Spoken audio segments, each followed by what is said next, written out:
जय हिंद दोस्तों। चलिए आज हम लोग सेटेलाइट के बारे में जानते हैं। और मैंने पहला वीडियो में आप लोगों को इसरो के बारे में और मिसाइल के बारे में बता दिया है।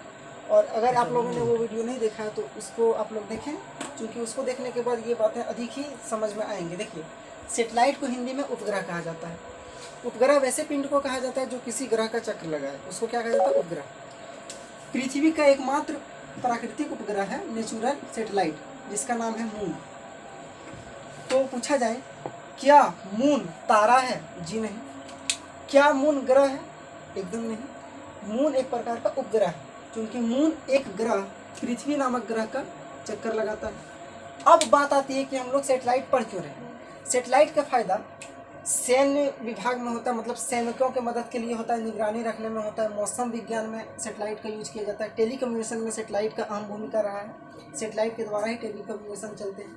तो चलिए मैं आप लोगों को प्राकृतिक नहीं बल्कि मानव निर्मित सेटेलाइट्स के बारे में समझाता हूँ। देखिए, इसरो का मुख्य कार्य, जिसका फुल फॉर्म होता है Indian space research organisation, ISRO का मुख्य कार्य अंतरिक्ष क्षेत्र में विज्ञान को बढ़ावा देना रहा है।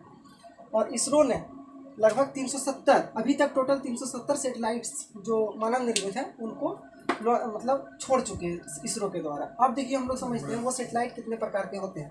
तो मेनली मानव निर्मित सेटेलाइट दो प्रकार के होते हैं। एक पोलर सेटेलाइट, पोलर जिसको हम लोग ध्रुवीय सेटेलाइट कहते हैं, और एक होता है जियो स्टेशनरी सेटेलाइट, जिसका हिंदी में नाम होता है भू स्थैतिक सेटेलाइट। अब इन सेटेलाइट में मेनली अंतर क्या होता है, देखिए समझते हैं। वैसे सेटेलाइट जो पृथ्वी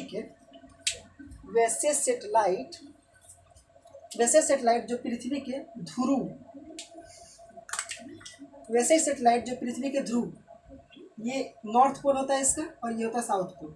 वैसे सेटेलाइट जो पृथ्वी के ध्रुव टू ध्रुव चक्कर लगाते हैं, ऐसे ध्रुव के चारों ओर चक्कर लगाते हैं, उसको हम लोग पोलर सेटेलाइट कहते हैं। और वैसे सेटेलाइट जो पृथ्वी के विषुवत रेखीय अक्ष पर चक्कर लगाते हैं, उसको जियो स्टेशनरी सेटेलाइट कहा जाता है। इन सेटेलाइटों की यदि हाइट की बात करें, इन सेटेलाइटों का हाइट बहुत ही कम रखा जाता है। इन सेटेलाइटों की हाइट 600 से 900 किलोमीटर तक ही रहती है। वैसे सेटेलाइट जिनका हाइट मतलब ऊंचाई इसको 600 से 900 किलोमीटर तक ही रहती है। और यदि इन सेटेलाइटों की बात करें तो ऐसे सेटेलाइटों की हाइट 36,000 किलोमीटर, बहुत ही अधिक रखी जाती है। इन सेटेलाइटों की स्पीड, या फिर आप लोग वेलोसिटी बोल लीजिए, इन सेटेलाइटों की स्पीड 8 किलोमीटर पर सेकेंड होता है, यानी ये 8 किलोमीटर पर सेकेंड के रफ्तार से चलते हैं। और यदि मैं जियो स्टेशनरी सेटेलाइट की बात करें तो इन सेटेलाइटों की स्पीड 3.14 किलोमीटर पर सेकेंड होती है। इन सेटेलाइटों की स्पीड बहुत ही कम होती है। और यदि मैं बात करूं टाइम पीरियड की, एक चक्कर ये सेटेलाइट पृथ्वी के कितने देर में लगाते हैं, तो ये बहुत ही फास्ट चक्कर लगाते हैं। देखिए, यदि मैं बात करूं इसके टाइम पीरियड की और इसके टाइम पीरियड की, तो ये देखिए, ये जो है पोलर सेटेलाइट, ये 84 मिनट में पृथ्वी का एक चक्कर लगा लेते हैं। 84 मिनट में, बहुत ही कम। इसीलिए इससे निगरानी का काम नहीं किया जाता है, क्योंकि देखिए पृथ्वी तो 24 घंटा में एक चक्कर लगाती है, और जैसे ही 24 घंटा में पृथ्वी एक चक्कर लगाती है, उसी के कारण दिन और रात की घटनाएं देखने को मिलती है। ये बात आप लोगों को पता होगी।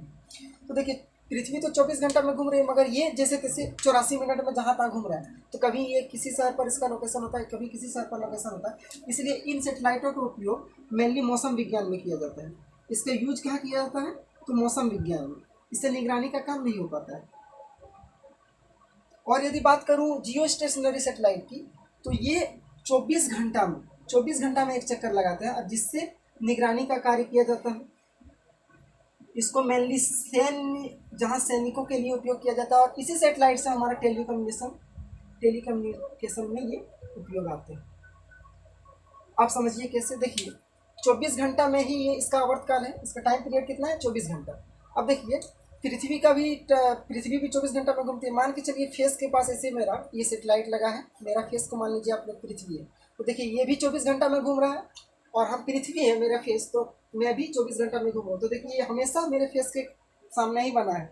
इसी कारण इसको जहाँ भी रख दिया जाता है वो वहाँ निगरानी रखता है। मान के चलिए मैंने कश्मीर पर लगा दिया, तो कश्मीर में ये देखेगा कि कहाँ कैसे कैसे हो रहा है। तो उम्मीद है यहाँ तक आप लोगों को बातें समझ में आ गई होंगी। फिर हम लोग बात करेंगे।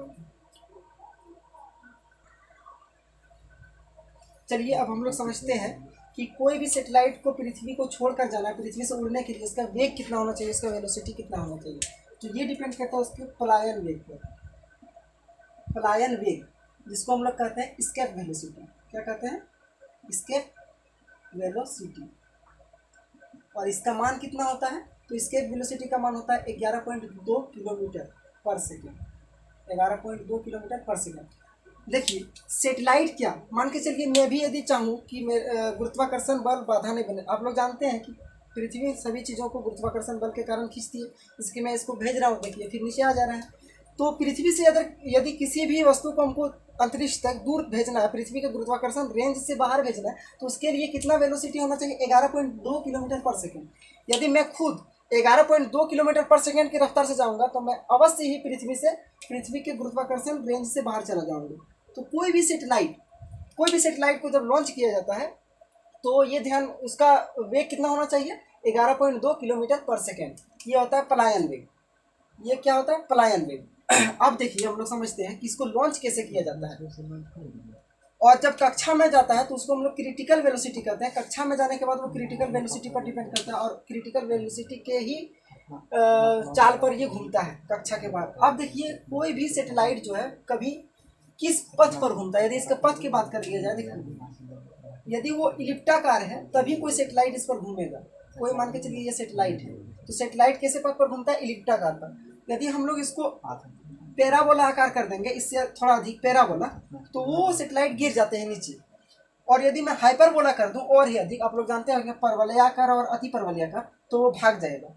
और एक स्थिति में और ऊपर चला जाता है यदि इसका पलायन वेग बहुत ही अधिक हो गया तो पलायन। चलिए अब हम लोग समझते हैं कि सेटेलाइट्स को कौन से व्हीकल द्वारा लॉन्च किया जाता है। तो इन व्हीकलों को हम लोग प्रक्षेपण यान कहते हैं। क्या कहते हैं? प्रक्षेपण यान। प्रक्षेपण यान। और इनको रॉकेट के द्वारा भेजा जाता है स्पेस में। देखिए रॉकेट किनको कहा जाता है? कोई भी व्हीकल यदि उसमें सेटेलाइट भर के लॉन्च किया गया है तो उसको हम लोग रॉकेट का नाम देते हैं। ये मैंने पिछला वीडियो में बता दिया है।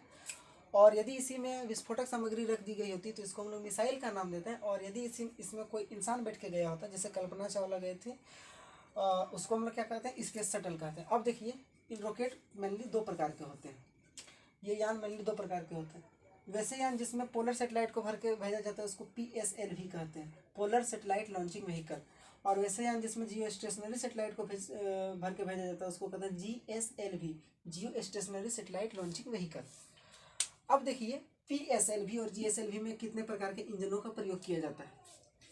GSLV में मेनली 3 प्रकार के इंजन का प्रयोग किया जाता है। सबसे पहले इसमें ठोस इंजन का प्रयोग किया जाता है, और दूसरा इसमें द्रव इंजन होता है, और तीसरा क्रायोनिक इंजन होता है। क्रायोनिक इंजन बहुत ही तेज गति से जाते हैं। और जब इन रॉकेटों को लॉन्च किया जाता है तो उसमें देखिए ये बूस्टर लगा होता है। बूस्टर हाई प्रेशर देता है इधर से, और उसके कारण ये बहुत ही तेज गति से जाती है अंतरिक्ष तक। तो मैं आप लोगों को बता दिया कि पलायन वेग यदि 11.2 किलोमीटर पर सेकेंड के रफ्तार से यदि जाएगा तो ही ये पृथ्वी के गुरुत्वाकर्षण रेंज से बाहर हो सकता है। इसको हम लोग PSLV कहते हैं। और PSLV में मेनली 4 प्रकार के इंजनों का प्रयोग किया जाता है, जिसमें सबसे पहले होता है ठोस इंजन, फिर द्रव इंजन, फिर ठोस इंजन, और फिर द्रव इंजन। फिर मैं आप लोगों को बताऊंगा इस इंडिया के द्वारा कितने सेटेलाइट्स अभी तक भेजे गए हैं और कौन कौन से सेटेलाइट पहले भेजे गए थे। यहाँ तक आप लोग देखिए। देखिए भारत के द्वारा पहला सेटेलाइट कहाँ से लॉन्च किया गया था? तो कजाकिस्तान में एक जगह है, कजाकिस्तान, जो सेंट्रल एशिया में आता है। सेंट्रल एशिया में टोटल 5 देश आते हैं, Kazakhstan, Kyrgyzstan, Tajikistan, Turkmenistan, Uzbekistan. वो उस समय USSR का ही पार्ट हुआ करता था, फिर ये अलग हो गया, रूस का ही पार्ट हुआ करता था। जिसको हम लोग सोवियत संघ के मदद से, यहाँ एक बेकानूर रेलवे स्टेशन है और बेकानूर स्पेस यहीं से लॉन्च किया गया था हम लोग का, भारत का सबसे पहला, रूस की सहायता से। कौन सा किया गया था? तो सबसे पहले भारत के द्वारा आर्यभट्ट नामक सेटेलाइट लॉन्च किया गया था। और कब किया गया था? तो सबसे पहले कौन सा सेटेलाइट लॉन्च किया गया था? तो आर्यभट्ट। और यह कब लॉन्च किया गया था? तो 19 अप्रैल 1975 में लॉन्च किया गया था। हालांकि इसने 5 दिन बाद काम करना बंद कर दिया था, लेकिन ये भारत में अपने आप के लिए एक बहुत ही बड़ी उपलब्धि थी। फिर दूसरा सेटेलाइट भास्कर नामक सेटेलाइट लॉन्च किया गया, और ये कब किया गया था? तो 7 जून 1979 में लॉन्च किया गया था। फिर रोहिणी लॉन्च किया गया, रोहिणी को 1980 में लॉन्च किया गया था। और यहाँ तक ही नहीं, भारत के द्वारा सिर्फ पृथ्वी के कक्षाओं में नहीं बल्कि चंद्रमा पर और मंगल ग्रह पर भी सेटेलाइट को भेजा गया है। आप लोग जानते हैं कि पहला चंद्रयान 2 लॉन्च किया गया था 2019 में, और इससे पहले चंद्रयान प्रथम जो लॉन्च किया गया था वो 22 अक्टूबर 2008 में लॉन्च किया गया था, चंद्रयान प्रथम। और आप लोगों को भारत के लिए एक बहुत ही बड़ा गर्व की बात है कि चंद्रमा पर सबसे पहले पानी का खोज करने वाला देश भारत ही। इसके साथ साथ देखिए, मंगल ग्रह पर भी सबसे पहले भारत ने ही सेटेलाइट लॉन्च की है। मंगल ग्रह पर जाने वाला सबसे पहला राज्य देश कौन सा है, तो भारत। मंगल ग्रह पर मंगलयान भेजा गया था, मंगलयान। और यह कब भेजा गया था, तो 24 सितंबर 2014 में। ये भारत के लिए एक बहुत ही बड़ी उपलब्धि थी। और फिर चंद्रयान 2 भेजा गया था। आप लोग जानते हैं चंद्रयान 2 कब भेजा गया था, तो 22 जुलाई। कब भेजा गया था, 22 जुलाई 2019 में। 22 जुलाई 2019 में चंद्रयान 2 भेजा गया था। अब मैं देखिए एक बात और आप लोगों को समझा देता हूँ कि कैसे सेटेलाइटों को लॉन्च करने के बाद ये चंद्रमा पर जाते हैं। क्योंकि देखिए, चंद्रमा पर भी सेटेलाइट्स को भेजे गए हैं, मंगल ग्रह पर भी भेजे गए हैं। चलिए इसको मैं मिटा देता हूँ और आप लोग समझिए। देखिए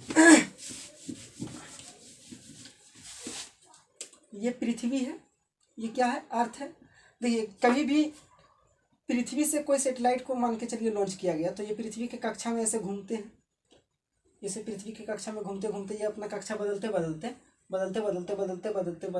और फिर लास्ट में ये ऐसे बदलते फिर मून की कक्षा में जाते हैं। और मून की कक्षा में जाने के बाद, ये मून का कक्षा है, और धीरे धीरे मून की कक्षा में जाने पर लगभग 100 किलोमीटर की दूरी पर जाके ये स्टेबल हो जाते हैं। और कभी कभी तो इसमें रोबोट देकर भेजा जाता है। जैसे हम लोग के चंद्रयान 2 में विक्रम नामक रोबोट को भेजा गया था। ये लैडर के द्वारा जाके चंद्रमा पर पहुंचते हैं और वहाँ सभी चीज़ों को आकलन करते हैं। उम्मीद है आप लोगों को यहाँ तक समझ में आ गई होंगी। मिलते हैं हम लोग नेक्स्ट वीडियो में, तब तक के लिए जय हिंद, वंदे मातरम।